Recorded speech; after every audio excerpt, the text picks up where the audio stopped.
Je sentais qu'il y avait quelque chose de très universel dans ce concept. Et c'était une façon très ludique d'aborder plein de thèmes contemporains dans la société actuelle. Et le challenge, c'était d'arriver à faire en sorte qu'on oublie complètement la technique. C'est ce qui fait que c'est une série un peu cinématographique et un peu étonnante visuellement, parce qu'on n'était tous pas issus du tout du monde de la série, mais juste envie de faire quelque chose d'extrêmement visuel, innovant et fort. Skyland, c'est une série qui est technologiquement très haute, très pointue, mais en même temps, tout part de quelque chose de très très artisanal et qui revient aux sources du cinéma. La chaîne de fabrication de la série Skyland est très très complexe dans le sens où c'est des techniques mélangées qui n'ont jamais été traditionnellement mises en commun pour faire un seul produit. Pour un long métrage, oui, pour 1h30 ou 50 minutes. Là, Skyland, on parle de 13 heures d'animation, donc on a dû tous faire preuve d'inventivité, de souplesse et surtout de réaction très rapide, mais toujours en cohésion.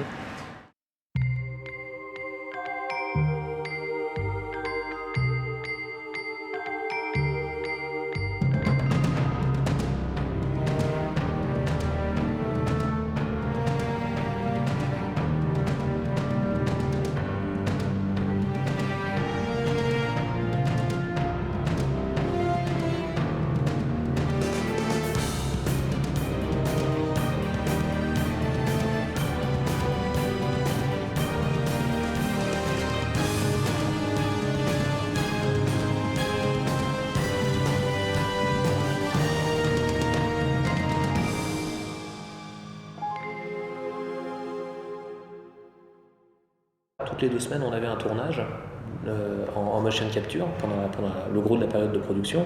Et donc, comme les séries américaines, je dirais, qui se tournent tous les vendredis sur les sitcoms, ils tournent, et nous, c'était un peu ça. Toutes les 2 semaines, on avait un tournage. Donc, on avait quelque chose comme un mois et demi entre le moment où on recevait le script et le moment où il fallait sortir le storyboard, il fallait que les équipes de mise en scène analysent le storyboard, donner le texte aux comédiens, faire les dernières traductions. Donc on commence, toi tu l'attends. Tranquillement, la trappe s'ouvre, hop, le fauteuil arrive, toi t'es un tout petit peu ébloui, il y aura des effets spéciaux qui te montreront toute cette énergie bleue sortir de ton corps. Le choix de la mocap s'est fait assez rapidement, ce qui m'intéressait beaucoup, parce que c'est mon premier grand projet de mise en scène. Ça m'intéressait en plus, au-delà de l'illustration et de l'animation, d'entrer en contact avec les comédiens. Vous regardez ses pieds, et puis ensuite vous la voyez arriver. Et là, à mon avis, vous vous précipitez sur elle. Elle va être surprise et vous allez carrément l'écrabouiller sur son fauteuil, mais bon, elle est contente de vous avoir, quoi. Et en position, d'accord. Et action. 1, 2, 3, 4, 5, 6, et 12.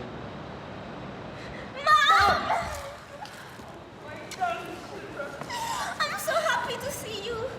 I miss you so much. Nothing will separate us. Mom! Oh, my darling children. La mocap, c'est une abréviation pour motion capture. C'est un mot qui s'est construit au fur et à mesure des années. En fait, le bon terme, le terme qui explique le mieux, c'est vraiment l'enregistrement du mouvement. Capture du mouvement, mais en fait, c'est vraiment on enregistre du mouvement. Et on le fait en 3 dimensions. C'est un peu un mélange théâtre, cinéma et animation. Donc il y a un mélange de techniques qui est assez passionnant. Donc c'est assez complexe à faire merger les uns dans les autres pour arriver à quelque chose de fluide. Je pense que ça fonctionne bien au final. Comme vous pouvez le voir, on est dans des décors qui sont transparents, enfin dans la limite du possible. C'est-à-dire qu'on a besoin d'aller chercher derrière. Donc nous, on est obligé de se créer. Donc c'est un autre travail là, d'être obligé d'imaginer la porte, le décor, les actions. Parfois, il y a des bêtes horribles qui nous courent après, il faut qu'on les imagine. Donc c'est génial, ça fait un travail sur l'imaginaire qui est très intéressant. On se rend compte de tics qu'on a, on se rend compte de positions qu'on prend. On se rend compte que le corps a une vraie empreinte, aussi forte que celle de l'empreinte digitale ou que d'un visage. On joue sur des éléments solides, mais on ne peut pas imaginer voler dans le ciel ou bien se retrouver à sauter à 10 mètres de hauteur. Donc là, effectivement, l'imaginaire prend une part importante puisque on est censé tous représenter et ça, c'est assez amusant à faire ensemble, d'ailleurs. Parce que d'un coup, les choses deviennent plus grandes que quand le décor est concrètement là. C'est comme ça et pas autrement. Et là, comme on doit s'imaginer, on peut partir beaucoup plus loin. Ça, c'est très agréable. En fait, je pense que c'est très proche du cinéma. C'est très découpé. Les séquences sont petites, on tourne de très petites scènes, mais je pense que le réalisateur a tenu à ce que ce soit des comédiens qui le fassent, parce que c'est comme au cinéma, on nous demande vraiment de jouer pareil. J'ai tout naturellement trouvé des comédiens qui, pendant le casting, vivaient, incarnaient les personnages, mais de façon gestuelle, sans surjouer, parce que c'est pas la peine, on est très fidèle au mouvement. Et c'est vrai que plus les corps étaient volubiles et dans la tradition de la commedia dell'arte, plus le personnage animé au final transmet quelque chose. Toi, t'es là. Toi, tu fais vraiment comme si tu les attirais avec tes mains. Tu approches les mains de toi. Vous lancez vos dialogues. Il me prend comme ça, zac, et puis il me lâche. Exactement. Mad et Lena se sont imposés très vite pendant le casting par leur présence et leur façon de se déplacer, leur façon très très naturelle de bouger et de jouer. Christelle Ouvrard, qui joue le rôle de Lena, ça s'est imposé tout de suite, c'était une évidence. Mad également a une façon de bouger, de parler avec son corps qui est assez impressionnante. Et d'ailleurs, il a imprimé une personnalité au personnage de Mad qu'on n'avait pas prévu à la base. Et ça, l'apport des comédiens dans les personnages de la série, ça, c'est une richesse qui est gigantesque et qui n'a pu être donnée que par la capture de mouvement. Ça, c'est le marqueur. Donc le marqueur, c'est vraiment un petit point de mousse, c'est de la mousse molle, sur lequel il y a du papier qui brille, papier rétro-réfléchissant. Et donc c'est ça qu'on mesure. On en met une cinquantaine sur l'acteur et on mesure le mouvement de ce point-là dans l'espace. Donc là, en fait, ce qui se passe, c'est ce qu'on voit caméra par caméra. Autour de chaque objectif de caméra, on a des petites lumières qui flashent dans l'axe de la caméra, et ces lumières-là vont flasher le marqueur qui est rétro-réfléchissant. Donc là, quand Rémi bouge le marqueur, on peut voir que finalement c'est une image en 2 dimensions, une image vidéo de la caméra 1, et on voit le marqueur qui a Rémi. Mais en même temps, on a aussi l'image de la caméra 2, de la 3, de la 4, de la 5, et ainsi de suite, et on en a 24. Donc en fait, comme chaque caméra sait exactement où elle se trouve les unes par rapport aux autres, il y a moyen après de rentrer dans l'ordinateur et d'être complètement en 3D. Il y a beaucoup de gens qui croient que le mouvement, c'est juste, quand on est un acteur bouge, c'est juste déplacer la main dans l'espace et c'est n'importe qui pourrait le faire. En fait, un acteur, il fait que parler et bouger. Donc un grand acteur, il parle bien, il bouge bien. Donc nous, ce qui nous importe, c'est d'enregistrer du bon mouvement, techniquement correct, mais aussi au niveau artistique, au niveau interprétation de l'acteur, il faut que ce mouvement soit parfait. Donc un bon acteur, des bonnes conditions d'acting, un bon casting, enfin tout ce qui va avec. Et c'est un peu là que, pour nous, les choses se passent. Il faut être très respectueux du mouvement. Parce qu'en fait, on se rend très vite compte que si on dénature le mouvement, la performance artistique, elle n'existe plus, elle s'efface, elle se gomme en fait. Une des grosses qualités de la motion capture ici, en fait, c'est qu'on arrive à essayer de préserver ce qui se passe sur le plateau, sur toute la chaîne. Donc la performance de l'acteur, le jeu d'acteur, on essaie de ne pas trop le retoucher le moins possible. Sauf si la technique évidemment nous oblige parce que les marqueurs sont cachés ou ce genre de choses. Et c'est pour ça qu'on essaie de donner un maximum de choses aux acteurs sur le plateau, en termes d'accessoires, en termes de décors. On reconstruit tous les décors pour qu'il y ait interaction, pour qu'ils s'assoient, pour qu'ils touchent les choses. Le principe, c'est que comme on doit tout le temps voir les comédiens, quand ils ont les pieds sous une table, on doit voir leurs genoux et leurs pieds sous la table. Donc il faut bien qu'on voit à travers. Le problème, c'est que tout ce qui est vert, ça réfléchit, donc ça perturbe le système. Donc il faut à la fois que ça soit solide, que ça existe physiquement, et en même temps que ça soit transparent. Donc d'où ces constructions assez filaires, avec de la maille, avec du grillage, pour que justement on puisse poser la main dessus et en même temps, donc ça existe et en même temps qu'on voit à travers. Et on construit vraiment que ce qu'il faut. Tout ce qui est superflu cache et gêne en fait la capture.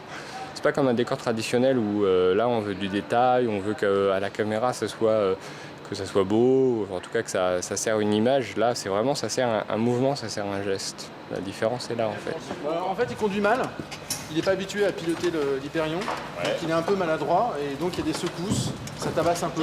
Il n'est pas en pleine tempête donc c'est pas la peine d'être trop... Il faudrait qu'il y ait plein de petites secousses et surtout qu'ils soient un peu ridicules dans les secousses, quoi. Ouais, d'accord.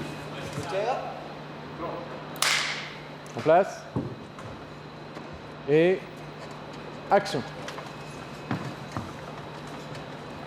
Jonah, we need you back here now. Can't, L'animation traditionnelle aurait donné certainement autre chose, mais pas ce qu'on a là. Je pense qu'on arrive à une authenticité, à une qualité de jeu et une transmission d'une émotion différente, nouvelle, enfin totalement originale. This should buy us some time. Please, don't hurt me. Who is he? Jonah. He invented a new device to neutralize an Sagian. It's based on Exolarium. The Hyperion, what happened with it? I hope you didn't even make a scratch on it. No. Your ship is there. You know, it's okay. They captured me with it. Bon, écoute, nous on se tire, toi tu restes là. Et quand on te demandera... Mad, on ne peut pas laisser la technologie de Jonah entre les mains de la sphère. On doit l'emmener avec nous. Mais maman, il m'a piqué l'Hyperion. C'est sérieux, Mad. On doit tous s'en aller d'ici. Allez, appelle Cortez. Cortez, est-ce que tu me reçois? Mad, quelle est la situation? Ça roule. On a retrouvé maman et crâne d'œuf est vert d'orage. Et qu'est-ce qu'on peut faire pour vous aider? On a besoin d'un coup de main pour sortir de là. Très bien, on arrive. Alors le travail qu'on fait, nous, après tournage, c'est de récupérer les courbes d'animation. D'abord, il faut les reconstruire. C'est un travail qui a tendance à s'automatiser, mais qui reste encore manuel pour les fichiers les plus difficiles. Alors, une fois qu'on a récupéré ces mouvements, la procédure d'intégration commence. Là, donc, on voit pour l'instant juste les marqueurs qui ont été calculés, bouchés, qui sont prêts à recevoir un squelette. Donc là, on voit maintenant que le squelette, il est guidé par ces marqueurs qui ont été calculés. Donc ce squelette, là, il a un modèle, c'est celui-là. Donc le squelette entraîne le modèle.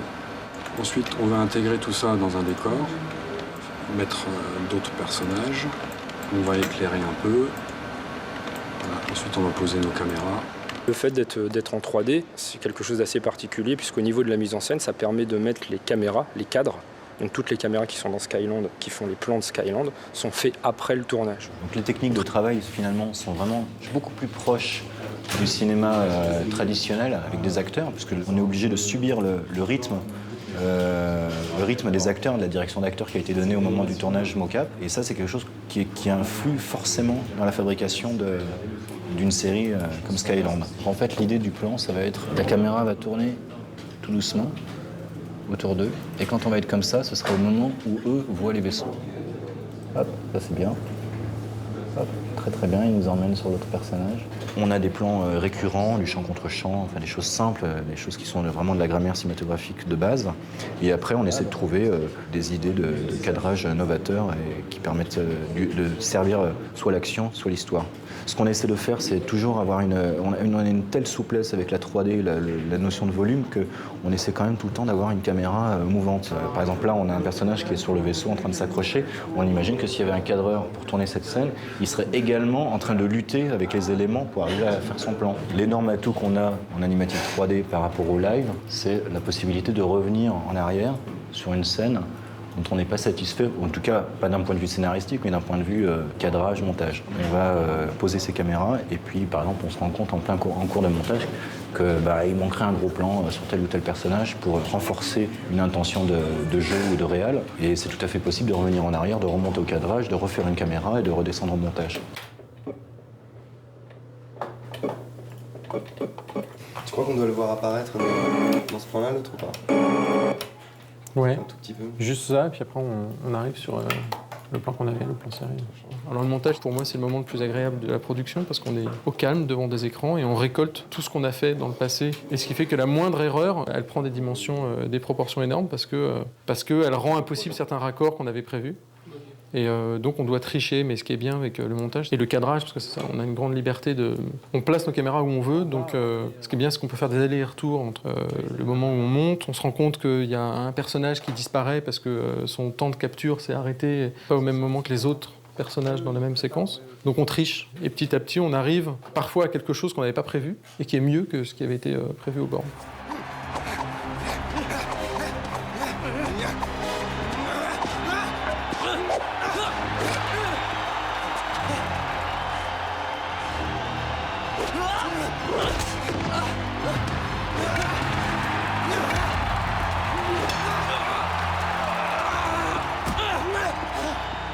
Quand je suis arrivé, Manu était très accaparé en fait par la validation des scripts d'une part, et puis la transposition du script dans une logique de fabrication qui n'était pas forcément respectée au moment de l'écriture, pour laisser vraiment une liberté assez importante aux scénaristes.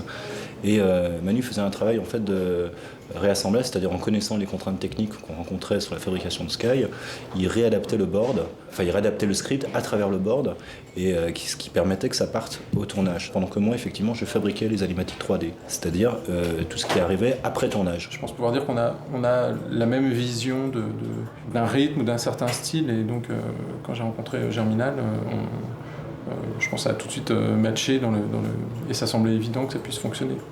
C'est vrai que c'est là-dessus où c'était bien, c'est qu'on a vraiment tout de suite eu une bonne entente sur le style à apporter à la série. Manu par sa vision, moi par ce que je lui présentais, et on est tombé très vite d'accord et on s'est rendu compte qu'on était dans la même direction de rythme, ce qui en fait est quelque chose de très proche du live, du cinéma traditionnel, dans la façon de composer une série, puisque quand on voit beaucoup d'autres dessins animés, on est quand même dans une dynamique narrative qui est quand même très propre à l'animation, alors qu'ici on est quand même dans quelque chose de plus proche d'un rythme et d'un style cinématographique.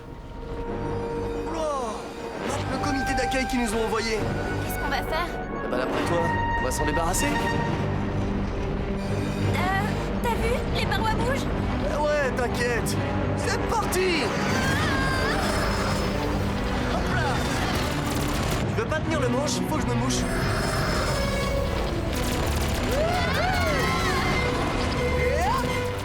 Tout naît à la toute fin quand ça passe par le compositing. C'est-à-dire que le compositing, ça harmonise en fait tous les éléments. C'est-à-dire que le décor avec le personnage, les effets spéciaux, les nuages qui bougent. Donc nous on s'occupe de récupérer tous les éléments qui peuvent venir des différents départements et on les assemble pour construire l'image finale. C'était un moment de doute énorme jusqu'à ce qu'on arrive en fait à ce travail de compositing, parce qu'on voit toujours les éléments séparément.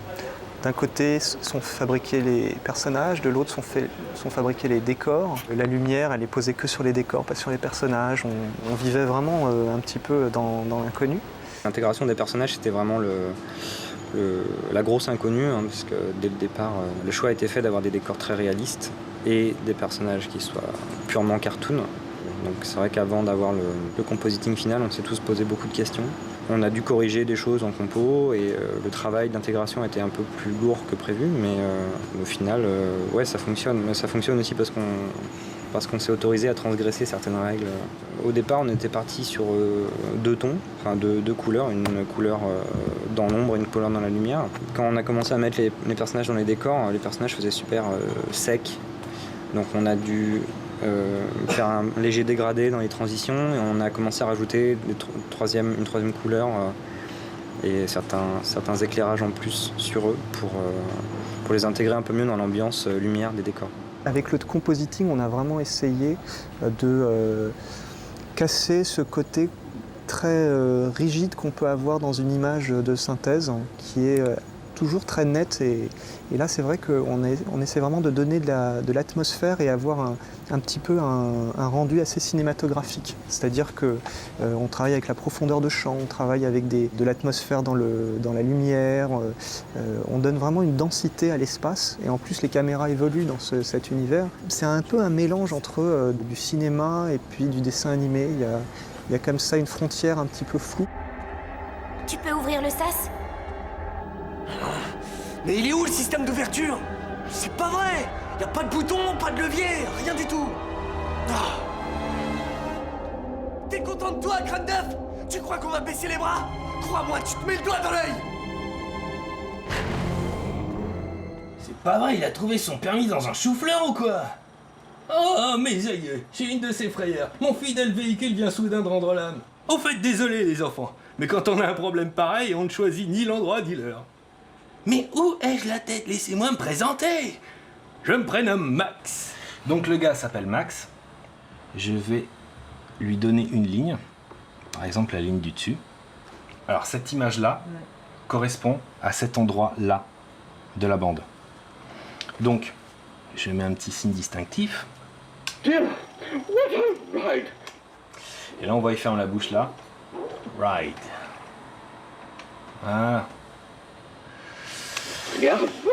C'est la première fois qu'il intervient, ce personnage-là. Il a les cheveux blancs. C'est un joueur de bonto.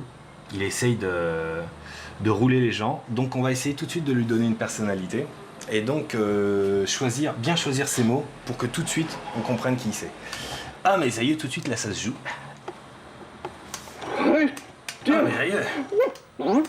Oh, mais ça y est, j'ai eu de ces frayeurs. J'ai eu une. Mais où ai-je la tête? Laissez-moi me présenter. Je me prénomme Max. Et cette charmante demoiselle n'est autre que ma fille, Astrid. Salut tout le monde. Salut. Tu peux pas me mettre de E avant, en fait, parce qu'on voit bien le L, on voit bien la langue du salut. D'accord. À la limite, c'est salut, plutôt. Salut. Ah putain, ouais, effectivement. Trouver les comédiens pour le doublage, là je me suis remis entre les mains du directeur artistique Hervé Ray. Il est un peu le père de famille de tous ces comédiens. C'est un autre univers que j'ai rencontré dans le cadre du doublage. Et l'univers des comédiens à travers la voix a quelque chose de très de spécial. C'est une science à part entière, c'est une magie très particulière.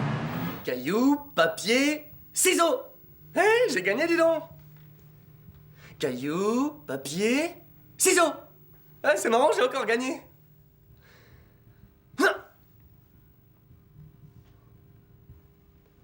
Je me demande ce que Cheng peut bien fabriquer. Arrête, Mad. Tu connais Cheng. Il adore farfouiller dans les magasins d'électronique. Ça l'éclate. Ouais, il est cinglé. Mad. Mais ça fait des plombes qu'on l'attend. Les dessins animés, c'est ce que je préfère faire en fait.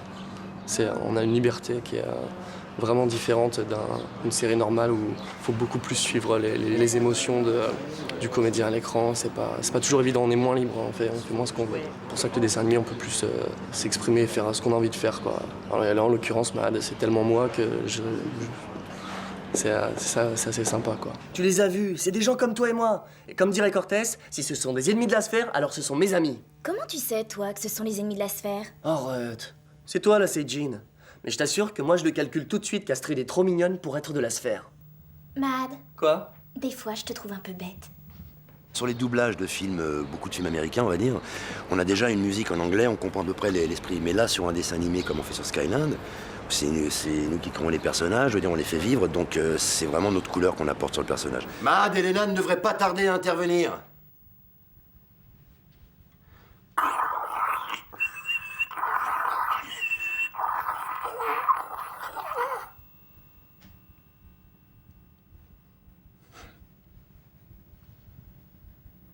Allô? Et qu'est-ce que tu dirais si je t'emmenais faire le tour de Puerto Angel? Volontiers, j'en serais ravie. Bah alors, ouh, vous m'entendez? Oh, ça y est, c'est encore en panne. Ouh! Oh, c'est vraiment de la camelote. J'ai l'impression que je me suis fait avoir. On peut jamais faire confiance à tous ces gadgets.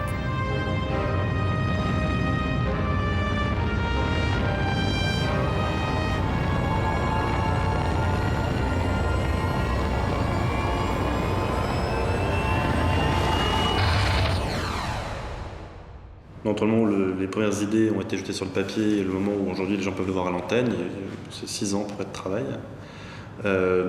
3 ans de production pure, c'est de fabrication de ce qu'on a imaginé dans ces 6 ans-là. Donc c'est déjà un peu au-delà même d'une série classique, tellement ça a été important à mettre en place. La fabrication de cette série s'apparentait énormément à une aventure en mer. Il y a plein de corps de métiers déjà qui sont mélangés. Il y a évidemment tous les métiers traditionnels liés à une série animée, donc les keyframers, les animateurs, les modeleurs, le setup, les textures, le cadrage, le tournage, les comédiens, les décors, l'illustration, le compositing, et ensuite les métiers du son qui font 50% du film. Donc tout ça fait qu'on avait la sensation d'être tous dans un très grand bateau, qui était soit une galère, soit un bateau de plaisance. Et c'est vrai que là, il fallait une connivence, une complicité assez forte entre les équipes. C'est une vraie grosse aventure humaine. Et il y avait pas, voilà, on savait qu'à chaque pas, enfin c'était un peu, chaque jour était une nouvelle découverte. Mais en même temps, ce qui nous faisait toujours tenir, c'est voilà, c'est la résultat, c'est les images. Et quand on voit une image sortir, quand on voyait les premières 10 secondes sortir, on était là, c'est que ça allait regarder. Maintenant, on est voilà, après les épisodes les uns après les autres, c'est ça qui a donné toujours, qui a été le guide pour tenir et avoir envie de faire différemment. Cette envie d'être transcendé par une idée commune, d'être lié par un amour commun de quelque chose, fait qu'on arrive à braver n'importe quelle difficulté. Ça, c'est ce que j'ai appris effectivement dans la fabrication de cette série. Et j'ai trouvé ça très émouvant parce que c'est ce que je voulais dire dans cette série. Et j'espère que ça passe.